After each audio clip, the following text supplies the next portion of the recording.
Bagaimana rasanya menunggu jam eksekusi mati, namun Anda justru menertawakan ketakutan tersebut?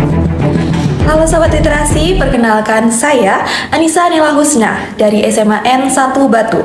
Di video kali ini, saya akan membahas sebuah mahakarya sastra yang sempat terancam oleh sensor Orde Baru yang berjudul Malam Terakhir.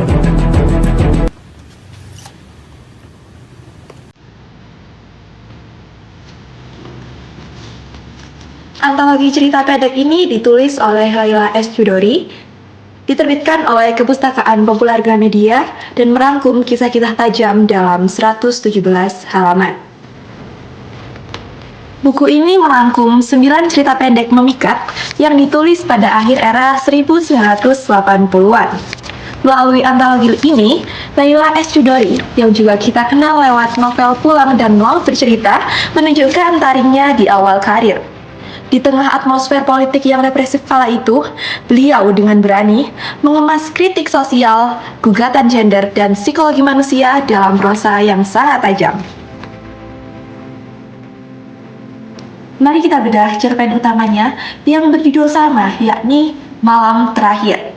Cerita pendek ini menyoroti 3 mahasiswa yang menunggu eksekusi mati. Alih-alih meratap, mereka justru menggunakan humor gelap sebagai sistem mekanisme pertahanan diri. Kejadian semakin memuncak ketika datang seorang aktivis perempuan yang sembari membawa trauma pasca interogasi brutal. Laila ini tidak menyajikan drama-drama yang cengeng, melainkan membawa realitas yang sangat menggetarkan. Sehingga pembaca yang membaca buku ini seolah-olah merasakan atau ikut serta dalam novel tersebut. Tak kalah memikat, cerpen dengan judul Air Suci Cinta hadir membawa isu feminisme. Melalui kisah metafora Ramayana, Laila mengugat standar ganda masyarakat, di mana perempuan dituntut untuk membuktikan kesuciannya, sementara pihak laki-laki kerap dibebaskan, bahkan tidak akan pernah mendapat sanksi sosial yang sama. Kekuatan di cerpen ini terletak pada karakteristiknya. Tidak ada pahlawan yang dibuat sempurna. Mereka, tokoh-tokoh di dalam cerpen ini, tetap memiliki rasa takut, ego, dan juga kecemasan. Selain itu, Laila juga sangat lihai membangun ketegangan psikologis, terutama dalam ruang-ruangan sempit.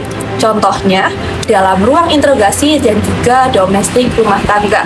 Selain itu, menariknya dalam cerpen yang berjudul Adila, beliau membalik stereotip bahwa sosok ibu di sini digambarkan sebagai figur yang otoriter dan juga represif, di mana hal itu sangat berkebalikan dengan sebuah struktur yang tidak pada masanya.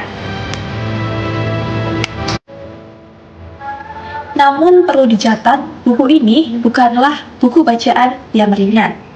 Beberapa cerpen seperti Ilona dan juga Cats syarat akan simbolisme dan membutuhkan konsentrasi pemahaman yang cukup tinggi. Selain itu, sebagian besar buku ini memiliki akhir yang menggantung, atau biasa kita sebut dengan open ending. Beberapa pembaca mungkin tidak menyukai dengan akhir yang open ending, tapi bagi saya, disitulah letak magisnya, di mana kita harus tetap merenungkan apa sebenarnya maksud atau akhir dari cerita pendek ini. Membaca Malam Terakhir menyadarkan kita semua bahwa kebebasan berpendapat yang kita miliki saat ini dulunya harus ditebus dengan ketakutan dan penuh air mata. Buku ini seakan-akan melempar pertanyaan reflektif kepada kita semua. Jika ruang aman dan keadilan kita yang diusik hari ini, siapa kita menjadi tokoh-tokoh seberani di buku ini? Buku Malam Terakhir diterbitkan oleh KPG dan sangat saya rekomendasikan bagi Anda pecinta bacaan yang berbobot. Bagaimana dengan Anda? Siapkah menyelami kisah-kisah di balik cerita ini? Sekian dari saya, Anissa Nila Husna. Wassalamualaikum warahmatullahi wabarakatuh.